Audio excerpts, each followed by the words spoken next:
Good afternoon, Brian with Grand Roofing. It is Thursday, October 13th, 2022. We're going to try to do a quick video for you guys because I've had some comments lately that I've not been around. Yes, I've been busy. By the way, there's a chill in the air.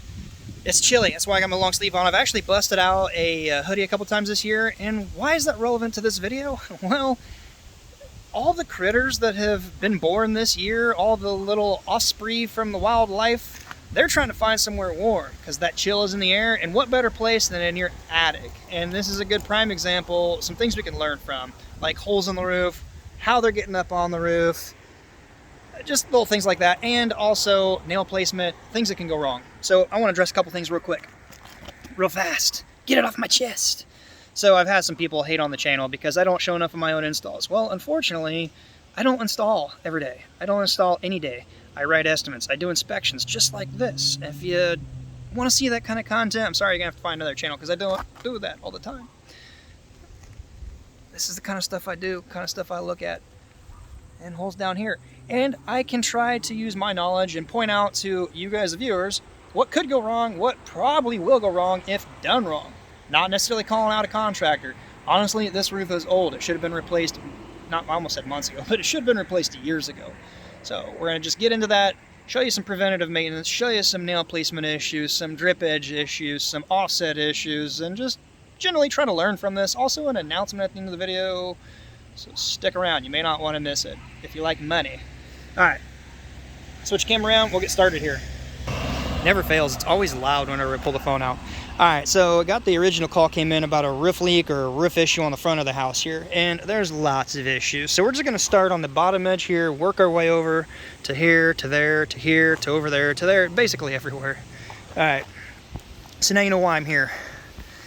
Like I said, the chill in the air and why critters are trying to get into your roof. Let's first off, just look at the drip edge. All right, so some things with the drip edge and making a proper start to your roof if you are a DIYer. You want to make sure, one, you got some sort of drip edge. This is drip edge for a gable, not apron for the bottom. Whatever, it can still work. But there's some things you want to definitely make sure you do. You want to offset those far enough. And if you don't, you're going to get water surface tension wicking back up under. We're going to talk about that. You want to make sure nails are not in the wrong spot, and you want to make sure your offset is correctly far enough. Otherwise, you're going to get it rotting out, causing damage, and then you're going to find a critter trying to get its way into here. So we'll look at this next. This edge here, it's all tore up, it's all loose, but we can learn from this.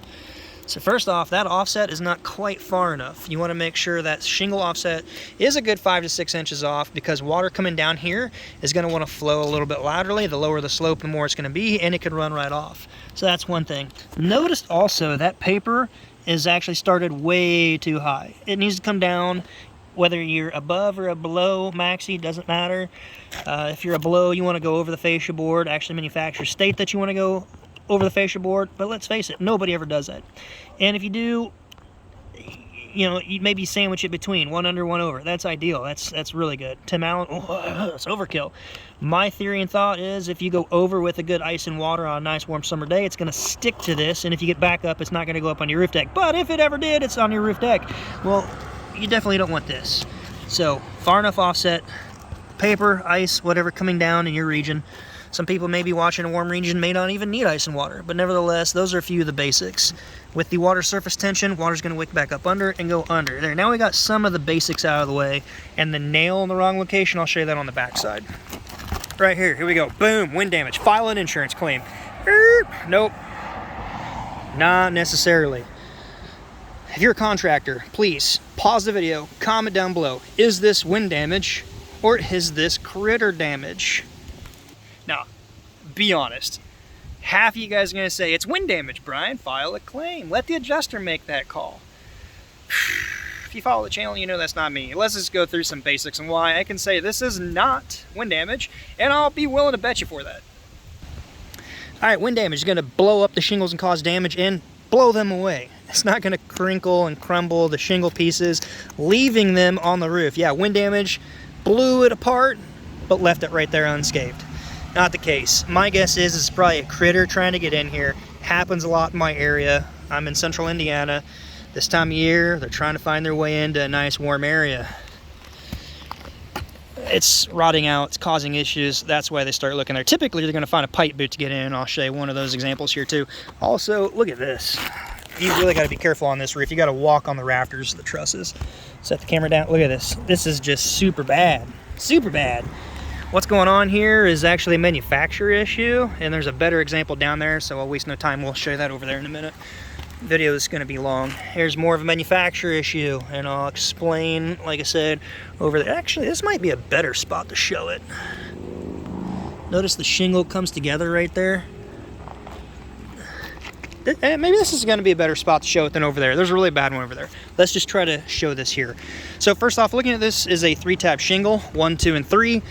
You can see there's a manufacturer edge, not the crack. Look at this part right below my finger. This slit right here, this keyway, and it slightly curves out. Change Lindsay here. All right, right there's the edge of the shingle. So you got 1, 2, and 3. And you notice the other crack here. Why is that relevant? Why am I pointing that out? This is more than likely racked in. Oh, by the way, willing to bet this. It made me think. So that there, like I said, I'd be willing to bet. If you took a trail cam and you set a trail cam up in this area, or more specifically on the back one, more than likely, and I'm willing to bet a paycheck, you'll see a critter run into it. Same with this here. Willing to bet on this. When this was racked in, there's a factory edge here. They either, one, cracked the line 6 inches apart, and they will throw this shingle on this line, throw this one on that line, throw this one here on that line, and back over. That's racking it in.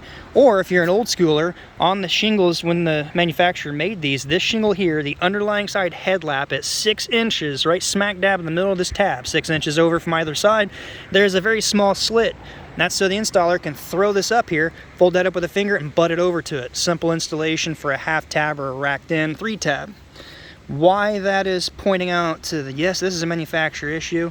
These shingles expand and contract at a different rate. When this one is aggressively sealed down, stuck here, and they cool, this shingle cannot give, and it cracks. It's a thermal crack, thermal expansion, heating, contraction, whatever you want to call it. Here's another one, it's a little crooked. You got this one over here. You got another one smack dab above it. So 6 inches over. There it comes together. There's another keyway, there's another keyway, there's another keyway. Well, guess what? There's crack over it, right there. Moving on, so I'm not spending all day on that. Part of the video. The critters, you need to block the critters from getting up on your roof. And when you've got a tree limb like this, they can simply climb up the tree, follow their way over to it, and they're gonna get onto your roof, and they're gonna look for a home. This is not good. So you want to keep these things cleaned back, pruned back, cut away, not only just for the critters, but they're actually causing a fair bit of damage up here. Try to lift this up out of the way, and this is actually nothing new. This has been here for a couple-year-old limb. It's just been continually growing into the roof. It's going to do more and more damage, but you can see the damage this has caused now. I don't think an insurance company is going to be like, oh, we're just going to cover neglect. I mean, I don't know, maybe I'm wrong. That's bad. And then when you get these keyways like I just pointed out down below, water getting in there, not good, because the shingle that's designed to be over it, shedding the water, it's not waterproofing, it's water shedding, is now getting into here. It's missing. Same with all those up there, it's not good. Moving on. Let's see, where is it? It's down here. Yeah, here's a really good example, and this is real bad too. If you step anywhere on this in the wrong spot, I mean, this is bad. It's like there's no wood underneath this. You got a complete crack. Going up 2.5 to 3 feet now, all the way down here. It's got a good 24-inch overhang, soffit overhang, so we're actually past that here now. I would not be surprised if there's now water starting to leak in this area in their front room right here. All right, we're at, whoa, 10 minutes already, 9 minutes. We got to get moving. Pipe boot. Pipe boot being low on the roof like this. Not near the top. Heat rises, gonna go out up high on your roof, allow cool air to come in. Scratching my head, just thinking, why is this so low here? We're gonna learn some things from this. So typically, I mean, if you're scratching your head and you're like, why is it so low? Typically it's for a bathroom shower fan, bathroom exhaust vent fan, or even a stove vent, sucks it out. You want to bypass that. Let's talk about black mold or mold in general. Ooh, big scary word if you're a homeowner. People are terrified. Well, just simply prevent it from developing in the first place. How is that? Well, when you're taking some stinky, warm, moist air, cold air in the summer from inside out into hot ambient air, or warm air inside in the wintertime to a cold atmosphere outside, is going to cause a lot of moisture from condensation. It's going to get on your roof deck. These box vents are not designed for that. It's actually made to vent the attic. So if you're one of those guys that just puts this over a hole with a little flex line run up to it, it's not good. Look up RVK1A. It's a bathroom ceiling fan vent kit designed for that, for the tube to securely go to, for it to lock into the bottom of the vent, and it has a damper, so when you turn the fan on, it blows up. All that moist air bypasses your attic. Check it out. Now, for some of, and you could have this, they also make them for a bigger stove vent, which is a little bit bigger. Anyway, bathroom ceiling fan vent, bathroom fans, they're usually a common culprit. Let's learn on some things of the install on this, why it's bad. All right, brief box vent, some stuff with this. It should have been tucked under 2 more. The flange is usually uniform, symmetric radius around the whole back side. So the problem you guys, a keyway like this, that flange does not quite go up high enough right there. And if you look into the shadow there, the vent actually stops about right there. Water could get under this little area and seep up under, not good. Also, the fact that they didn't tuck under far enough, water can easily run down the edges of this. And you got nails there, we're gonna go over that too. What are these raised up bumps here? Well, the bigger ones that are going to be in the visible area, they're to make it more rigid so it doesn't flex and warp due to temperature and things like that. This one here, however, it's got a totally different feature and design and what it's for. What that one usually does, if the box vent is installed correctly, water hitting the backside of the vent splits and goes around down the sides. Water's not going to defy gravity and jump this little lip. It's usually going to run down the edge of this, not coming out off the flange. Also a good installer, usually will have a good practice of using some sort of nice sealer to go down around the higher perimeter of that to help block it in. And what we got? Water coming down these edges here, rotting out the decking. You got penetration right there, water. You got a hole through the shingle. Just not good. Water's running in there, actually all 3 of these. And while that's actually so loose, let's see if we can see what even is under there. What we got? Holy cow. Is that what I think that is? That doesn't even look like an actual... There's the size of the vent. If you're going to put a roof vent in a oddball area, you're at least going to cut the vent open to the right size. That just looks like a hole. That doesn't even look like it's a bathroom ceiling fan vent. I'll try to reach my phone under there. If it was, you'd typically see a little white flexible line or a foil flexible line. I can't see my phone. I'm just trying to look in this hole here. And I don't know, I can't really see the screen. What that is, I have to watch that back. Almost what that looks like to me, mind-blowing enough, it looks like there was a tree damage busted through the decking and they just simply put a pipe boot in, or a box vent over it. So that's mind-blowing. And it was a horrible job at that. Actually, if you look at this, wow, that was a sloppy cut right there. This is not good. This is a definite failure. Make sure you walk your trusses. If you go up on your roof, be cautious, be careful. It'd be easy to just fall through your roof. We're gonna look at these other items here in a second. We got more tree damage. Again, I'm a betting man. Actually, no, I'm not. Well, maybe I am. I'm a betting man when it comes to betting my favors. Like the CPI read that came out today. Oof, oof, like Charlie from Zip Trader. Oof, it's a bad miss today. No, so evidence, just some little detective work. Let me show you what I'm looking at. There we got the damage to the wore out shingles. Looks like something's been rubbing this and eating it up. Well, what we got right there? 2 dead limbs at some point that were finally cut back. And they're growing right out this way. I imagine they were eating this up. Hey, they did address it. They did cut them back. They're not snapped. They were nice and pruned, but unfortunately, they were a little too late because the damage is there and it's old. Tar, I hate tar. No need to talk about that right now. Same here. More tar. Let's talk about this. If you're a roofing contractor, which by the way, I'm not gonna even quote or entertain the idea to repair this. It needs a new roof, it needs new decking. But if you are a guy that's gonna do a roof like this and not get this addressed, I don't want you on my property. So first off, the biggest thing I see wrong that people do, and this appears to be done wrong, is the metal flange coming off this chimney needs to dump out on top of a headlap of something. So this shingle here, whether it's the visible side or the headlap of this side. So the underlying side here, I don't see it dump out on there, it's under it. Or even if you want to go over and dump it on top of the visible shingle here, it's not, it's going under. So what do? They throw copious amounts of sealer, tar, something around it. Well, I'm definitely not a fan of that. And if you follow the channel, you know that I hate tar, but hey, whatever. I don't care how much tar you use, copious amounts, plethoras, it doesn't matter. When you got holes in your chimney like this here, there, right here we go. Look at that. Let me switch camera around. When you got rain plastering this and it's running down through the hole here because it's rusted out, guess what? It's bypassing your flashing. It's bypassing all of your high dollar flashing skill right here. It's just not a good situation. So a reputable contractor would see this and be like, yeah, that's in bad shape. They're going to be observant. I don't see any PVC vent pipes coming through. Nowhere on the roof. I don't see any. Nope, nope, nope. No high efficient furnace vent pipe. My guess is that's got some sort of double or triple wall, 6-inch. It's got something where an old furnace is dumping into it. Even if it had been retrofitted, you gotta be careful because hot water gas could be running into it. This needs to be planned to just be removed completely below the roof line.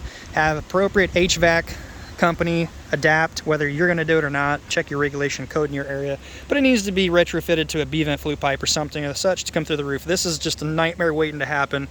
And you'd be surprised at how many guys are going to come in under my bid just a wee little bit cheaper, and they're going to leave all this.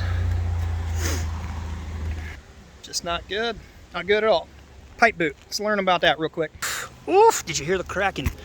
All right, so since we're talking about critters in this video and material choices and stuff, plastic, you know, I'm not a good fan of plastic. I'm not a fan of it at all. I prefer aluminum in my area, and I'll explain why here in a minute. We're going to talk briefly quickly about the rubber seal here. That is actually drying out and cracking due to the sun UV rays. So when you do a new boot install, why I don't use lead, the lead ones are nice. Yeah, lead copper, great. You know, they will stand up to the elements. They're not going to oxidize and deteriorate like other materials. That's why I use aluminum. Will oxidize, so will lead, but the problem why I don't like lead, they fold over into the pipe boot. Yeah, great idea, but you got to understand the region you're living in. Critters, squirrels, and raccoons are terrible in my area. Raccoons are going to put holes in your roof, and we're going to see those here in a minute. But the squirrels, they got big teeth that continually grow all their life, and they got to chew walnuts and chew things. And you'd be surprised. I don't know where you're watching from, but in my area, they chew the crap out of the lead right at the top right here. They try to chew it down so their teeth can get kind of wore out a little bit. If you don't believe me, Google it a little bit. You want to bet me, I could probably set a trail cam up on some of those that have lead, and you'll see little bastards just chewing into the lead. So it's not good. That's why I don't like the lead ones. They're a great product, but in my region, the squirrel will chew them up right here and wreak havoc on it, so it's not good. With the rubber here, yes, that's the weak link. Even with the aluminum boot, what we do is we shove a secondary right over it. It's just like the standard boot that's molded and manufactured into the aluminum, steel, plastic, doesn't matter, but it's not made into the final product. It's just simply the secondary. They're a nice, simple repair to cover the bad ones. Look them up. I've done videos on them. Simple, easy, shove over a brand new roof install, and it takes the brunt of the UV sun rays and keeps the one underneath in good tip-top shape. Also, very quick, brief over-under, where do you switch the transition? Because a lot of guys botch this and do it wrong. This shingle here, headlap goes under. I see the boot flange right there. My opinion, this is at least one, if not possibly two, further. It should have been under this. So there's a really, really rough rule of thumb here. If you're a new installer, the rough rule of thumb is your underlying side, your headlap shingle, the top of whatever shingle you want to make the switch, rough rule of thumb is it needs to pass the back side of the boot of the pipe, whatever penetration is coming through. So this shingle here, headlaps probably breaks about here. Definitely not far enough. This shingle, well, you know, it's got a cover under here, and they usually go 1.25 inches past. Well, let's see where that puts us. It's still below the mid-half point of the boot. So this one should have gone under. This one should have gone under. This one here going under would put the midpoint, or the underlying headlap side right here, just past your pipe. Then you make the transition. Now there's a trade-off on where you need to make your best judgment call, where you switch from under to over. Well, you're going to have the biggest issue is the water flowing, relevantly known, from the top side of your shingle hitting the flange. Now it's under that row of shingles going to make its way off. You don't want it to make its way off on the side flange onto your roof deck. That to me is way more important than what little bit of vent boot cover you have exposed, provided you don't put a nail right through the lower corner edge right here. You're going to make sure you pull them in and up. So there's a bit of a trade-off. Rough rule of thumb, it's not guaranteed always, but rough rule of thumb, it's got to break past the midpoint backside of your boot before you switch to going over. Use your best judgment. So you covered all these little things here, trees, covered all that. Here's some more big, oof, cracking the decking. This right here is in bad shape. This should have been flat barred out and replaced many, many moons ago. This is not good. They were relying on caulking or a tar of some sort for the thermal expansion and contraction, the thermal cracking, whatever you want to refer to it as. It's just not good. It should be replaced. This roof is shot. Ooh, cracking the shingles. You really got to watch where you're walking here. Let's try to speed this up. We're at 19-20 minutes now.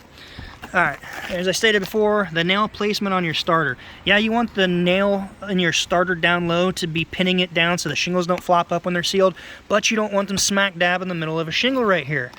See what's got going on here? They're all just simply rotting out. Then you got an area where a critter's going to work its way in. In a past video I had done, I talked about a 3-tap shingle and somebody shot high in the center.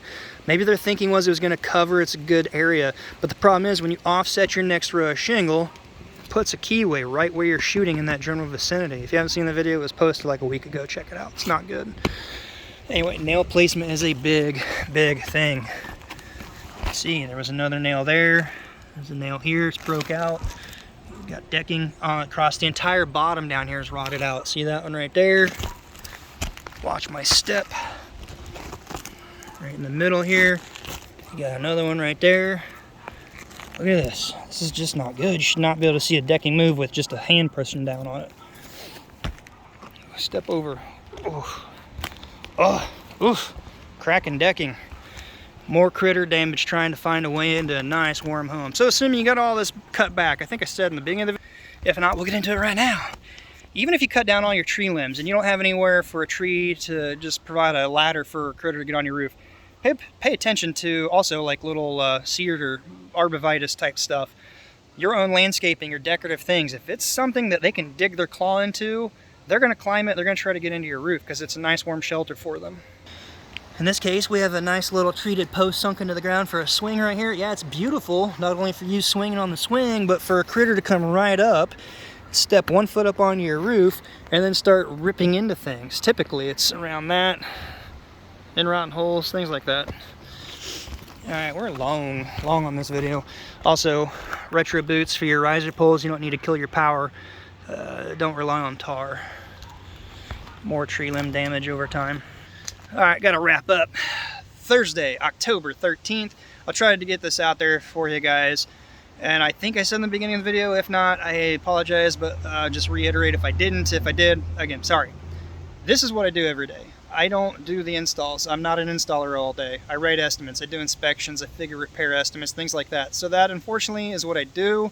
That's the kind of content I can shoot. And I want to try to take my knowledge from being an installer from 20 years ago and pointing out things that if you do wrong, the results you will get.